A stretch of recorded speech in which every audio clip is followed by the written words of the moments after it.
Fake allegations, మేము ఎటువంటి fake allegations ఇక్కడ చేయట్లేదు. ఇప్పటికి కూడా we are clear on our stand. Mangli గారు is directly involved in this. ఏదో రిమాండ్ రిపోర్ట్లో ఆమె పేరు లేనంత మాత్రం అవ్వదండి.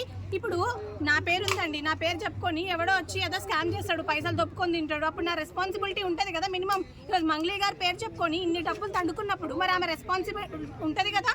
ఇంతమంది మొన్న మీరే తండాలకు పోయారు, అక్కడ తండాలలో అడుక్కుంటుంటే చెప్తుంటే వాళ్ళు ఏమంటున్నారండి, మరి ఎందుకు వచ్చినావు మా ఇంటికి 3-4 సార్లు అని అన్నారు.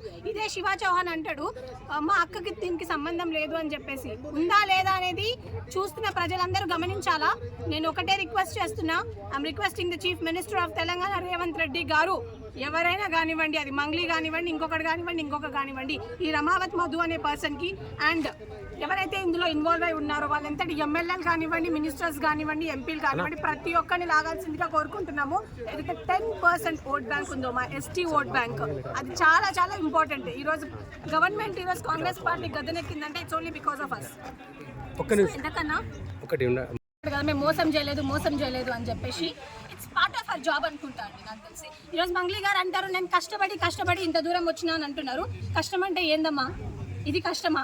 లేనోడి దగ్గర దోచుకొని తినడం ఇది కష్టం అంటారా? వాళ్ళ కడుపు కొత్తమ్మని ఒకటి చనిపోయారండి, వాళ్ళ ఫ్యామిలీని ఆదుకుంటారా, లేకపోతే ఈమె పైసలు పెట్టి వాళ్ళని చదివిస్తుందా? ఇష్టం వచ్చినట్టు ఏదో సోషల్ మీడియాలో పోస్ట్ చేయడం కాదు మంగ్లీ గారు. మీరు బయటకు రండి. ఈవెన్ నౌ ఇప్పుడు కూడా మేము రెడీగా ఉన్నాం. You can come out, you can ఒక డిస్కషన్ మాతో పెట్టినా కూడా వీఆర్ వెల్కమింగ్ యూ. అంటే హనుమంతుడి మీద ఒట్టేసి మరీ చెప్పింది కదా, హనుమంతుడి మీద ఒట్టేసి మా ఇష్టదైవమే వదిలేస్తున్నాను. మీరే ఇందాకనే వాళ్ళ బ్రదర్ అన్నారు మాకు దీనికి ఎటువంటి సంబంధం లేదు, నేను హనుమంతుడి భక్తుని, నేను శివనాథ్ భక్తుని, నేను తులజా భవాని భక్తులని ఇంకోసారి చెత్త మాటలు మాట్లాడితే, మా దేవుళ్ళ మీద ఒట్లేసి చెత్త అబద్ధాలు చెప్తే మాది చెప్పు తగ్గుతుందని చెప్తున్నాను నేను వాళ్ళకి. చాలా సీరియస్ వార్నింగ్ చేస్తున్నా వాళ్ళ తమ్ముడికి కూడా. అసలు ఏమనుకుంటారంటే నాకు అర్థం కాదు. జాతి పరువు మొత్తం తీసి మళ్ళీ పై నుంచి ఇదంతా ఏంటంటే పంచాయతీ. ఈ రోజు నేను ఒకటే రిక్వెస్ట్ చేస్తున్నాను గవర్నమెంట్ కూడా, ఇలాంటి చెత్తగాల మీద యాక్షన్ తీసుకోవాల్సిందిగా కోరుకుంటున్నాను. ఇది మంగ్లీ గారు రాసింది, మీ మంగ్లీ. దీంట్లో ఏముంది, నల్గొండ జిల్లా పలుగు తాండాలో రమావత్ మధుని నమ్మి మోసపోయిన బాధితుడు మరణ వార్త అత్యంత బాధాకరం. అత్యంత బాధాకరం అంటే మేడం గారు బయటకు వచ్చి వాళ్ళని పలకరిస్తారు, కానీ ఇప్పటి వరకు వాళ్ళని పలకరించలేదు.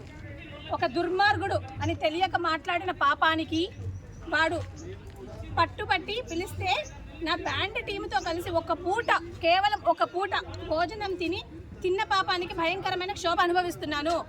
ఒకటే పూట భోజనం తిన్నారా లేకపోతే మీ ఇంటికి కూడా పిలిచి భోజనం పెట్టారా?